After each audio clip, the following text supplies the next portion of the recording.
Nos volvemos a encontrar en la especialización en formulación y evaluación social de proyectos de inversión pública. El tema a desarrollar en el día de hoy es evaluación de proyectos en contextos inflacionarios. Los tópicos a desarrollar son los tres que se indican a continuación: significado de inflación y su medición, importancia de diferenciar en contextos inflacionarios entre tasas de interés reales y nominales, tratamiento de la inflación en el flujo de un proyecto. Como indicamos al principio, el primer tema que vamos a desarrollar es significado de la inflación y su medición. ¿Qué es la inflación?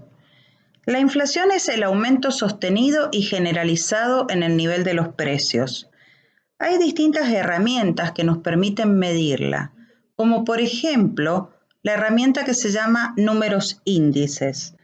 Los números índices se han ideado para presentar en forma simple la evolución de alguna variable a través del tiempo, como por ejemplo variable precio de un bien o los precios de un conjunto de bienes, la cantidad producida de un bien, las exportaciones de un país, los ingresos por ventas de una empresa, la población, etc.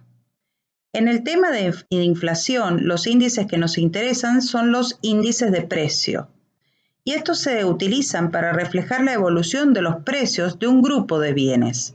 Por ejemplo, el índice de precio al consumidor nos muestra la evolución promedio de los precios que componen la canasta familiar, es decir, la evolución del costo de vida o de comprar determinadas cantidades de cada uno de los bienes que integran esa canasta. Esa canasta fue previamente definida antes de diagramar el índice correspondiente. Hay un año en los índices que actúa como base. Eso significa que el valor del índice es 100, es decir, al valor de la canasta de ese año se le ha otorgado un valor igual a 100. La segunda forma de medir la inflación es a través de la conocida tasa de inflación. Esta tasa de inflación muestra el incremento porcentual de los precios entre dos periodos consecutivos.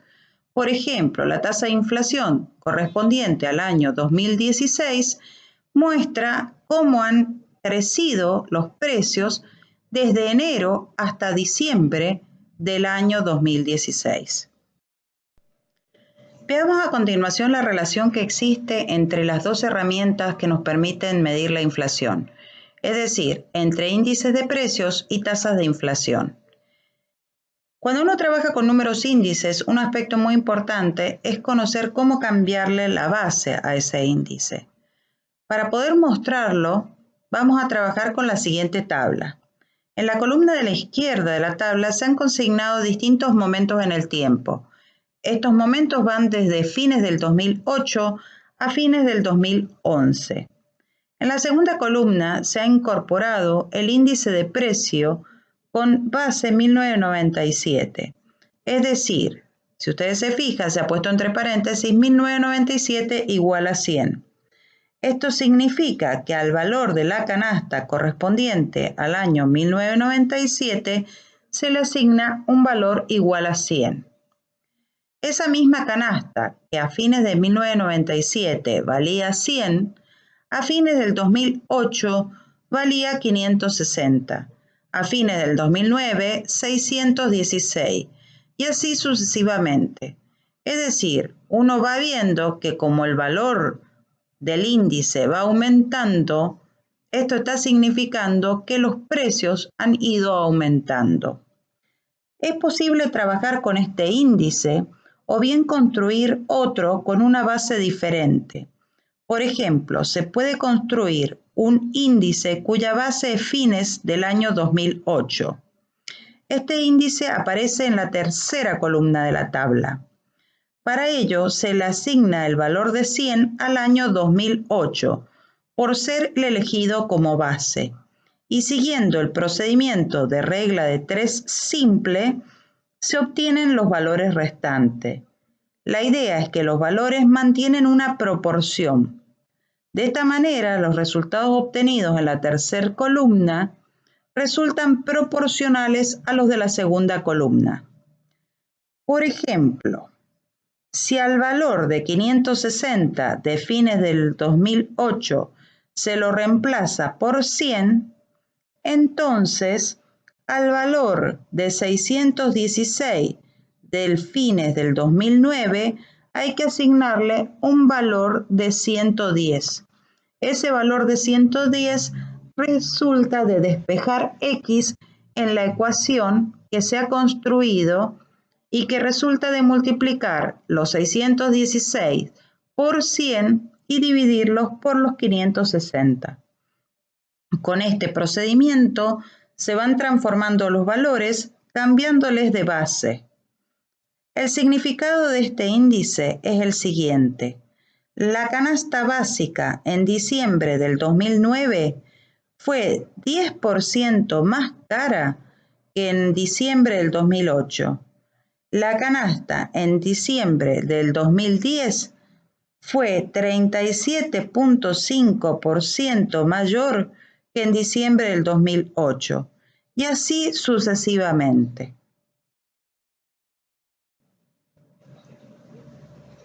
Veamos un nuevo ejemplo que nos permite reforzar cómo ir cambiándole la base a un índice.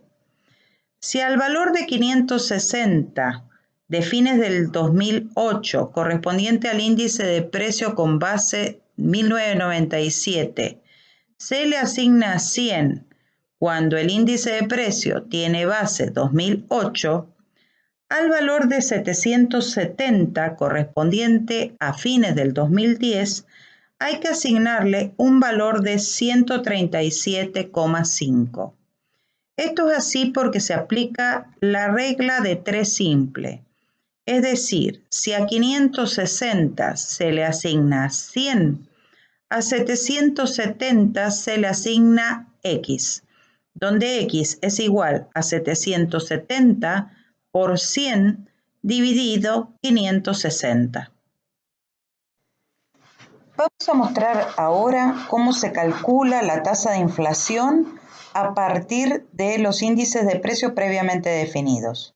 Contamos con dos índices de precios, uno con base 1997, el cual ha sido consignado en la columna 2 de la tabla, y otro índice con base 2008 que ha sido consignado en la columna 3 de la tabla. Podríamos querer calcular, por ejemplo, la tasa de inflación correspondiente al año 2010. Para hacerlo es necesario que nos concentremos en los dos momentos que resaltamos a continuación, es decir, fines del 2009 y fines del 2010. ¿Por qué en esos dos momentos? Porque si ustedes se fijan, el lapso de tiempo que transcurre entre esos dos momentos es el año 2010. Justamente es el año para el cual queremos calcular la tasa de inflación. Si la tasa de inflación la calculamos a partir del índice de precios con base 1997, es necesario que nos concentremos en los dos valores que se resaltan a continuación. Es decir, el valor de 770 correspondiente a fines del 2010 y el valor de 716 correspondiente a fines del 2009. En cambio, si la tasa de inflación la queremos calcular a partir del índice de precios base 2008, es necesario que nos concentremos en los dos valores que se resaltan a continuación, 137,5 y 110 para fines del 2010 y fines del 2009 respectivamente. Una vez que miremos los valores, podemos armar la tasa, el cociente que nos arrojará la tasa de inflación. Ese cociente puede armarse o con valores del índice base 1997 o con valores del índice base 2008. Si lo armamos con los valores correspondientes al índice base 1997, en el numerador del cociente deberíamos colocar una diferencia entre el valor del índice correspondiente a fines del 2010 y el valor del índice correspondiente a fines del 2009, es decir, 770 menos 616. Y en el denominador deberíamos colocar el valor del índice correspondiente a fines del 2009, en este caso 616. De esta forma nos quedaría el cociente armado de la siguiente manera: 770 menos 616 sobre 616. En cambio, si nosotros vamos a utilizar los valores del índice con base 2008, el cociente debiera armarse de la siguiente manera. En el numerador debería colocarse la diferencia entre los valores del índice correspondiente a fines del 2010 y fines del 2009, 137,5 menos 110. Y en el denominador debería colocarse el valor del índice correspondiente a fines del 2009, 110. Y en este caso, entonces, el cociente quedaría 137,5 menos 110 sobre 110. Si uno obtiene el resultado de este cociente, este resultado es 0,25 o 25%. Esto está significando que la tasa de inflación correspondiente al año 2010 ha sido del orden del 25%, o en otras palabras, que los precios en ese año crecieron un 25%. El tópico que vamos a desarrollar a continuación es tasas nominales y tasas reales. Hacer la diferencia entre estos dos tipos de tasa es muy importante en contextos inflacionarios. En economía en general y en evaluación de proyectos en particular, hay que distinguir entre tasas nominales y tasas reales de interés. Pero un aspecto importante a considerar es que ambas tasas, reales y nominales, son tasas efectivas. Esto nos hace que nos volvamos un poquito a lo que habíamos visto en matemática financiera. En matemática financiera habíamos visto que existía una tasa nominal, a la que ahora le vamos a llamar nominal bancaria, porque la idea es la siguiente. El sistema bancario informa respecto de sus alternativas de depósitos o de préstamos utilizando tasas nominales. En realidad, cuando expone las tasas en las carteleras bancaria o da la información cuando uno la solicita, lo que el banco indica es cuál es la tasa nominal anual que va a pagar o que va a cobrar. Pero esa tasa es una tasa nominal anual que sirve como referencia porque corresponde a 365 días el año, que debe tomarse en cuenta para calcular otras tasas, que son las tasas que a nosotros nos interesan, y estas son las tasas efectivas. Es decir, a partir de la tasa nominal, nosotros tenemos que calcular la tasa efectiva, y con esa tasa vamos a poder tomar decisiones de si invertir, si depositar, no depositar, si un proyecto es bueno, si un proyecto es malo. O sea, es la tasa que efectivamente el banco cobra o paga según sea el caso. Para calcular la tasa efectiva a partir de la tasa nominal bancaria, nosotros vimos que necesitábamos conocer el periodo de capitalización de intereses, es decir, cada cuánto tiempo el banco capitaliza los intereses, pasa los intereses a formar parte del capital para generar nuevos intereses. Ambas tasas, tanto la nominal como la efectiva que se deriva de ella, son tasas que incluyen las expectativas inflacionarias. Cuando de una tasa nominal se pasa a una tasa efectiva, esta tasa, como dije anteriormente, puede utilizarse para tomar decisiones, pero esa tasa, a su vez, es una tasa que incluye expectativas inflacionarias. Y en economía, a toda tasa que incluya expectativas inflacionarias se le denomina tasa nominal.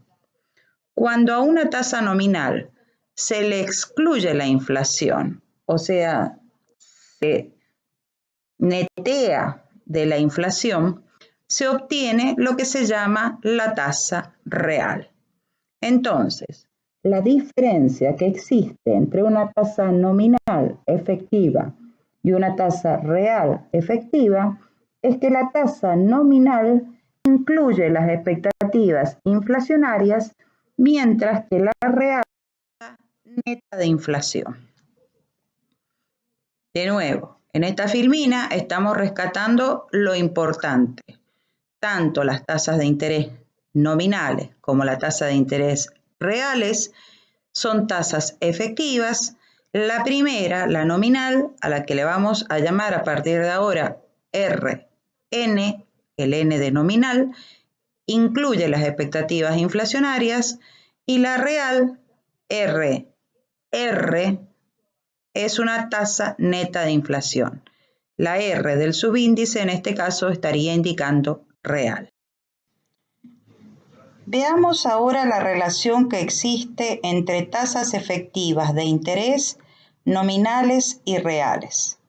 Si la tasa nominal anual a la que un inversor presta su dinero es del 35%, implica que si deposita hoy 1.000 pesos, dentro de un año le devolverán 1.350.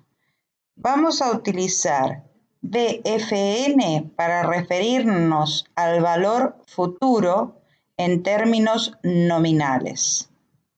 Es decir, nosotros tenemos una línea temporal en la que hoy el inversor deposita 1.000 pesos y al cabo de un año, si la tasa es del 35% anual, esos 1.000 pesos se convertirán en 1.350, es decir, 1.000 pesos más 350 pesos de interés.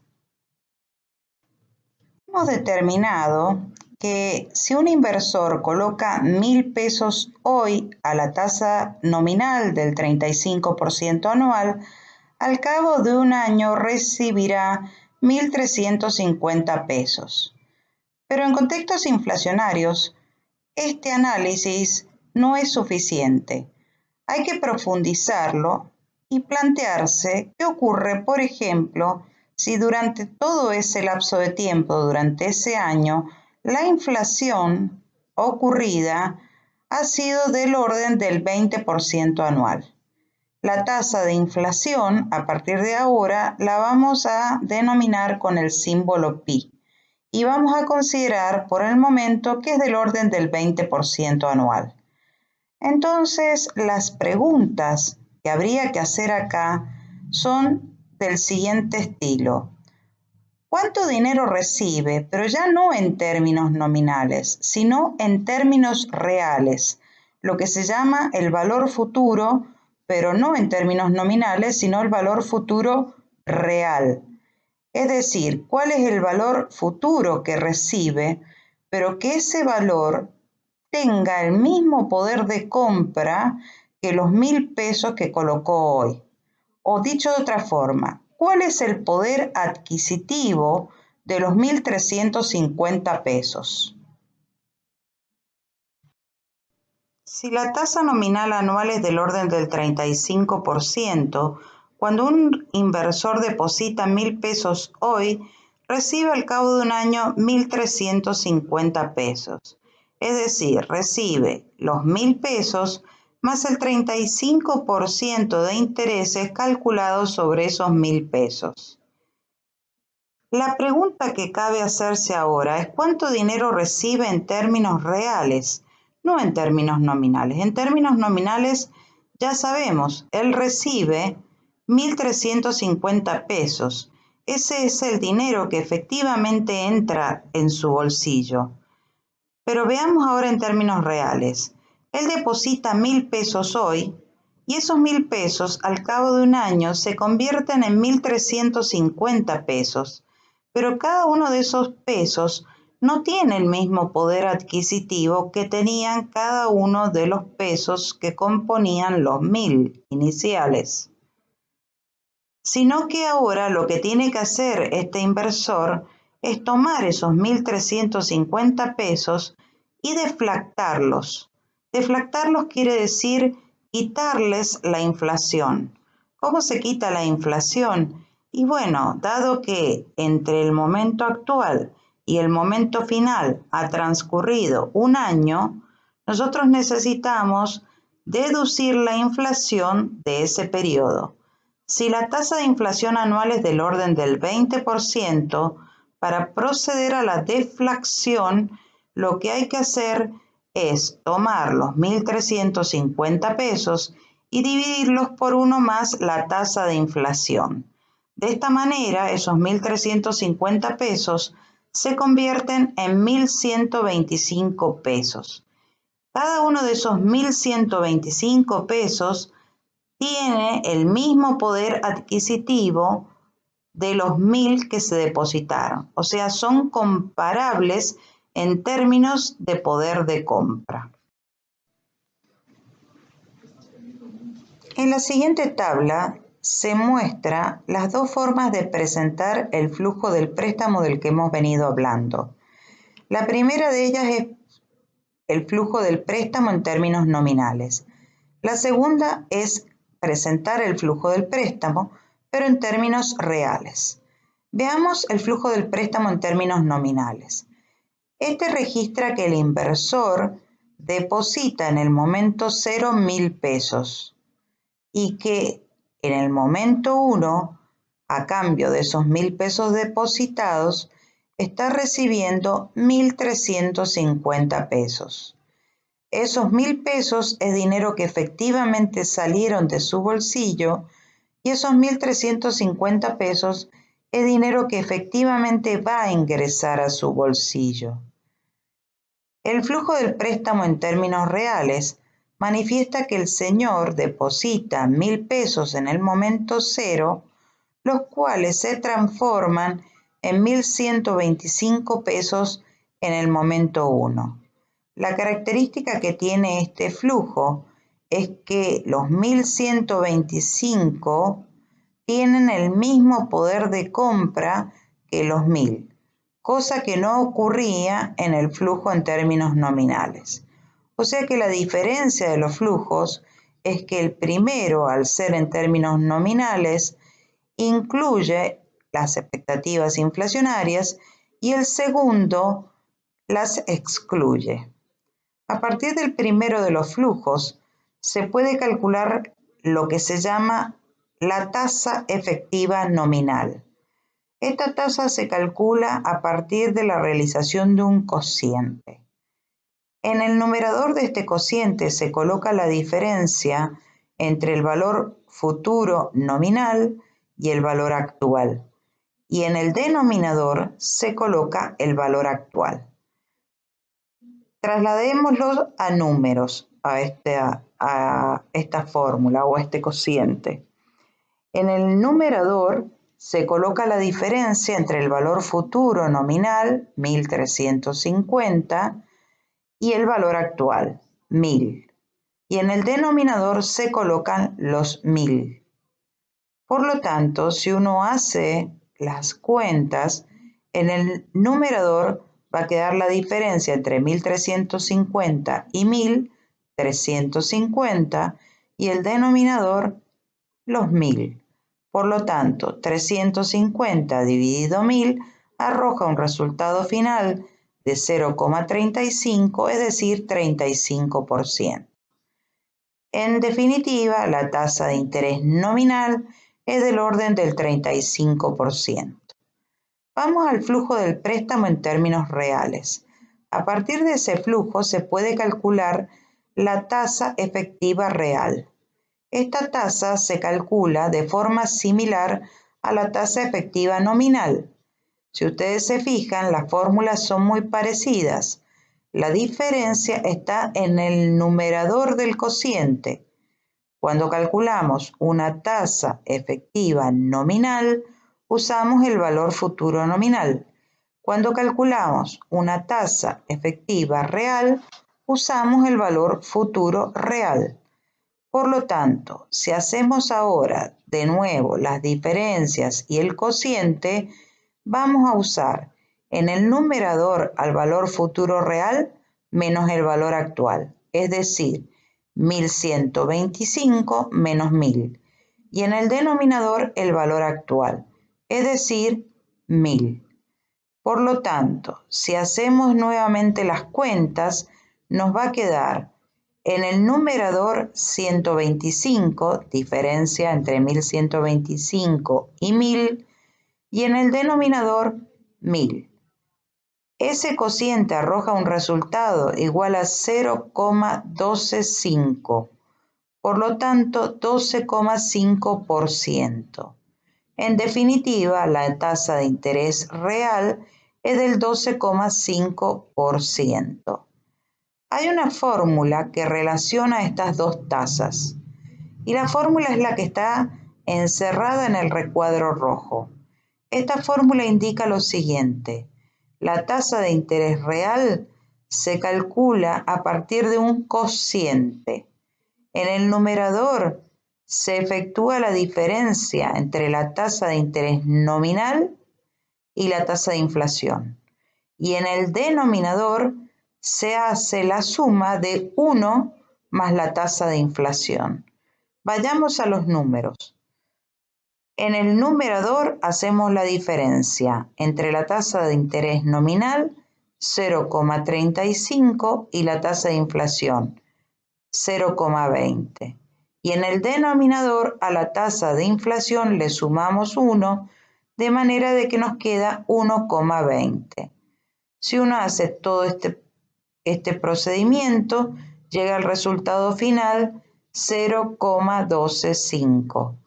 Por lo tanto, podemos concluir que sin necesidad de plantear los flujos, conociendo la tasa de interés nominal y conociendo la tasa de inflación, se puede calcular a partir de ellas, en función de la fórmula presentada en el recuadro rojo, la tasa de interés real. Es decir, si nosotros tenemos que la tasa de interés nominal para determinado tipo de depósitos es del orden del 35% y que la tasa de inflación es del orden del 20%, ambas, por ejemplo, referidas a una periodicidad anual, podemos concluir a partir de la fórmula que la tasa real es del orden del 12,5% anual. Pasemos ahora al último de los tópicos que íbamos a tratar en la clase de hoy: inflación en el flujo de un proyecto. Es decir, cómo vamos a evaluar proyectos en contextos inflacionarios. La inflación puede afectar el resultado de un proyecto por varios motivos, entre los cuales se pueden mencionar: generalmente provoca cambios en los precios relativos de los bienes que se producirán y/o de los insumos que se utilizarán, es decir, cambios en la relación entre un precio y otro.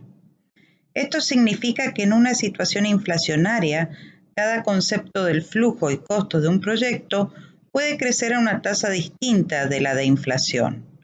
Además, cuanto más alta es la tasa de inflación, mayor suele ser el cambio que se observa en precios relativos y, por lo tanto, mayor es la probabilidad de que los valores de los distintos conceptos del flujo crezcan a tasas diferentes. En segundo término, los activos monetarios pierden valor a través del tiempo debido a la inflación. Por ejemplo, si una parte de la inversión en capital de trabajo corresponde a efectivo, ese dinero pierde valor e incluso puede ser necesario ir agregando sumas adicionales para mantener su poder adquisitivo. Veamos dos motivos más por los cuales la inflación puede afectar el resultado de un proyecto. En tercer lugar, la existencia de financiamiento Tanto cuando la empresa pide un préstamo como cuando otorga créditos a sus clientes, puede afectar el resultado del proyecto. Esto es especialmente cierto cuando el financiamiento no prevé el ajuste por inflación. Finalmente, la tasa de descuento puede ser distinta de la observada en la situación sin inflación. Cuando se realiza una evaluación de proyectos en contextos inflacionarios, es posible trabajar con dos tipos de flujos de beneficios y costos. Pero hay que tener en cuenta que la tasa de descuento que debe utilizarse para actualizarlos es distinta según el tipo de flujo con el que se trabaje. Estos dos tipos de flujos son los siguientes: flujo expresado en valores nominales o valores corrientes de cada momento, y en este caso para calcular los indicadores es necesario utilizar la tasa de descuento nominal. La otra opción es trabajar con un flujo expresado en valores reales o constantes de un determinado momento. En este caso, la tasa de descuento a utilizar es la tasa de descuento real. Es decir, si el flujo es un flujo nominal, la tasa de descuento debe ser nominal. Y si el flujo es real, la tasa de descuento debe ser real. Hemos visto que se puede trabajar con dos tipos de flujos, un flujo en términos nominales y un flujo en términos reales. Para analizar un proyecto con un flujo en términos nominales, hemos indicado que vamos a requerir la tasa de descuento nominal. Y si trabajamos con un flujo en términos reales, vamos a requerir la tasa de descuento real. Todo esto lo vamos a mostrar con un ejemplo numérico. Por lo tanto, en una primera instancia, vamos a ponernos de acuerdo de los porcentajes con relación a las tasas que vamos a utilizar.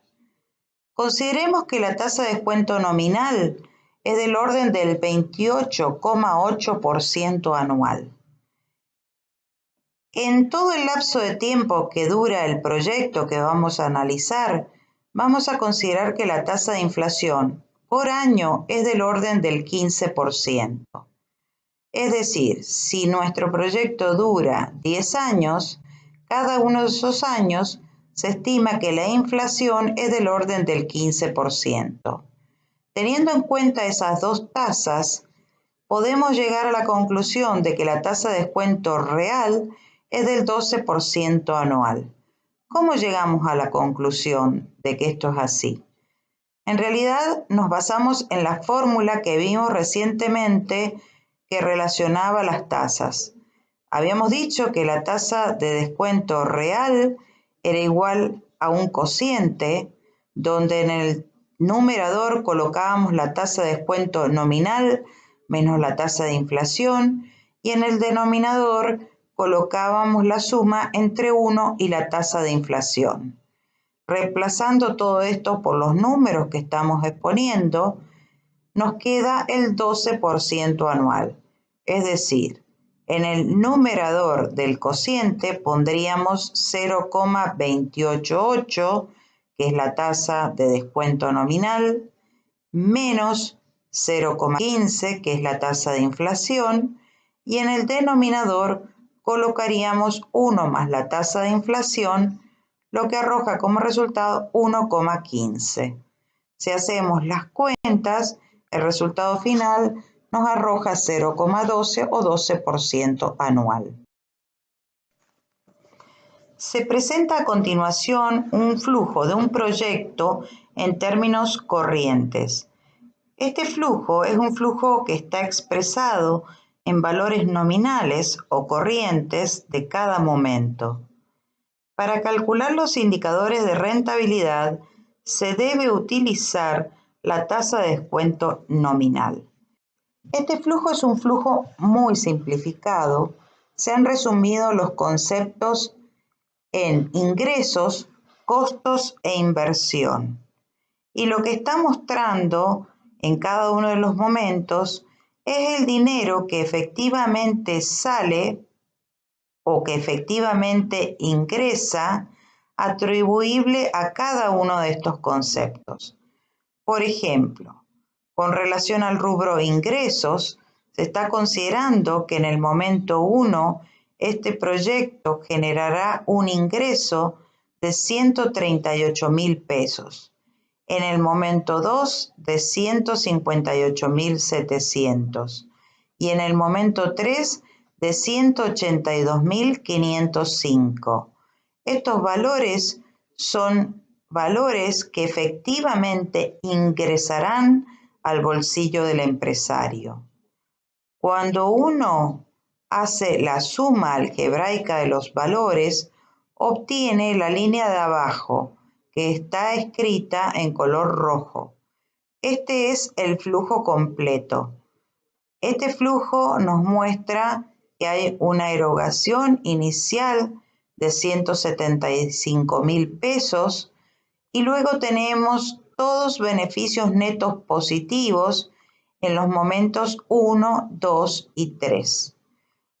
Si uno quiere calcular un valor actual neto o cualquier otro indicador, un valor anual equivalente, o quiere saber contra qué tasa hay que comparar la TIR del flujo, es necesario utilizar la tasa de descuento nominal. En este caso, vamos a utilizar la tasa del 28,8%, que era la tasa que hemos definido como tasa de descuento en la filmina previa. Como puede apreciarse, se ha repetido el flujo del proyecto en términos corrientes.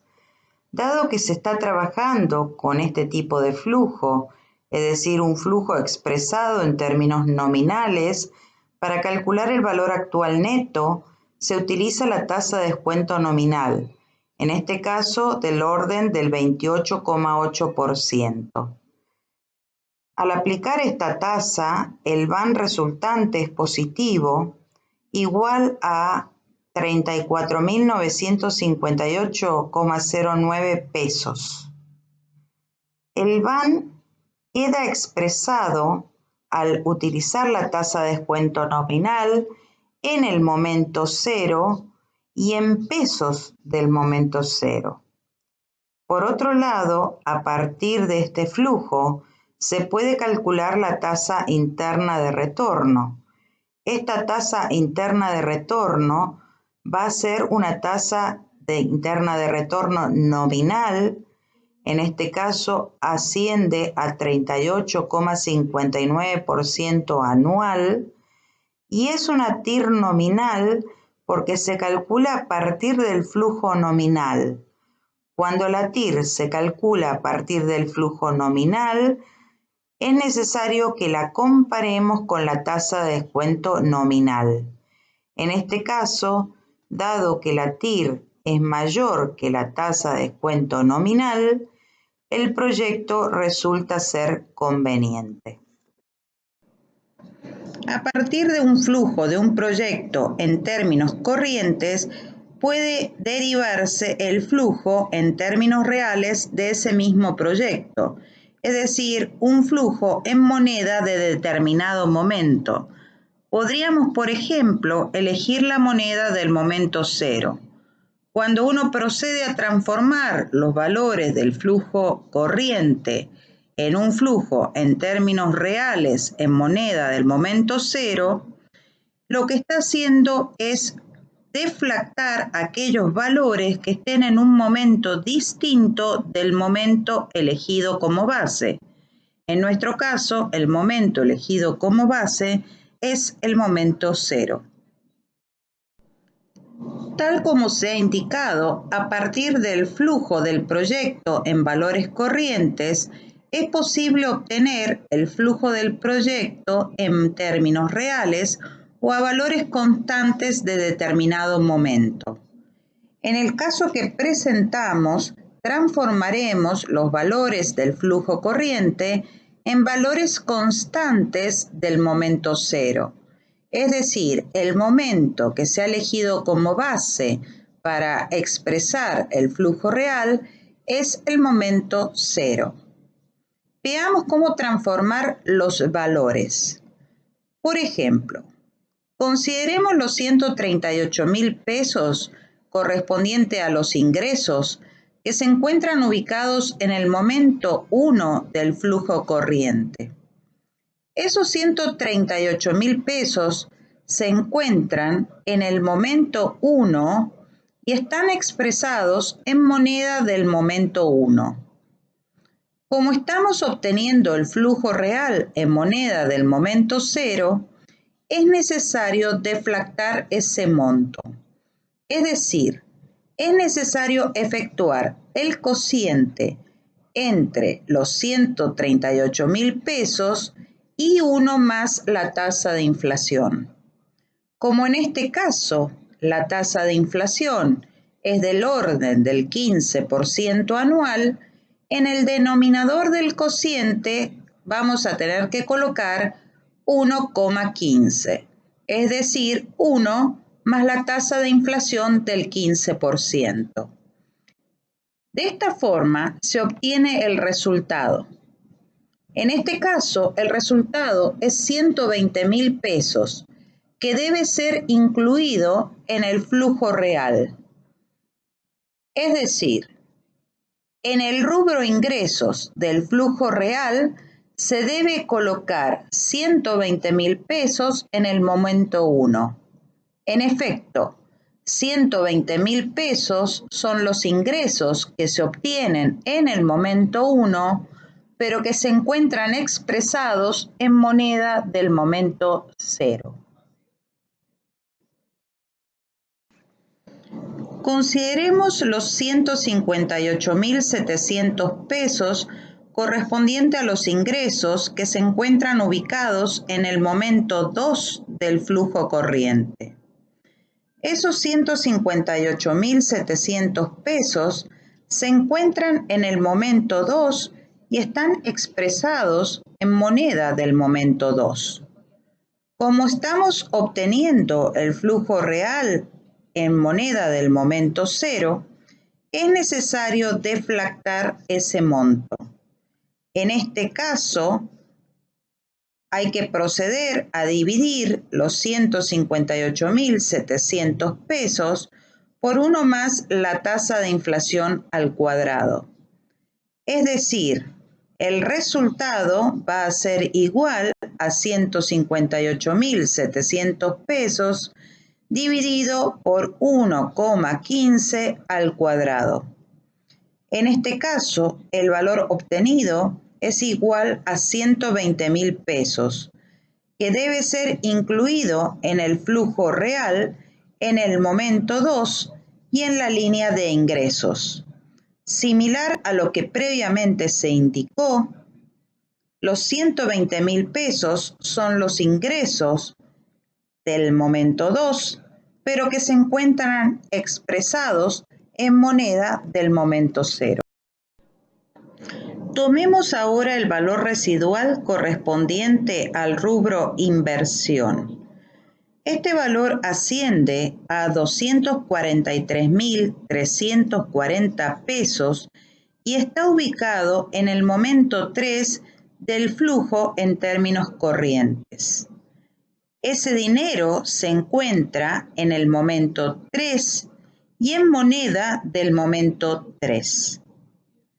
Nuevamente, como se está conformando el flujo real en moneda constante del momento 0, es necesario deflactar ese valor residual. En este caso, en el denominador del cociente, debe utilizarse 1 más la tasa de inflación al cubo, o 1,15 al cubo. El resultado obtenido al efectuar el cociente es de 160.000 pesos. Ese valor debe ser incluido en el momento 3 del flujo real y constituye el valor residual observado al final de la vida del proyecto, es decir, en el momento 3.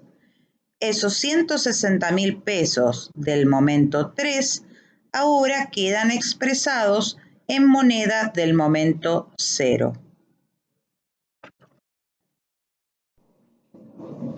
En esta filmina se presentan los dos flujos, el expresado en valores corrientes y el expresado en valores constantes que surgió con el procedimiento de deflación previamente indicado. Se han resaltado los valores que hemos transformado para verificar que se hayan incluido correctamente.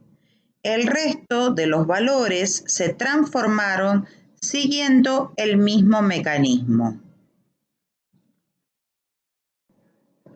Cuando se cuenta con el flujo real en moneda de un determinado momento, por ejemplo, moneda del momento 0, se debe aplicar una tasa de descuento real para calcular el valor actual neto o cualquier otro indicador.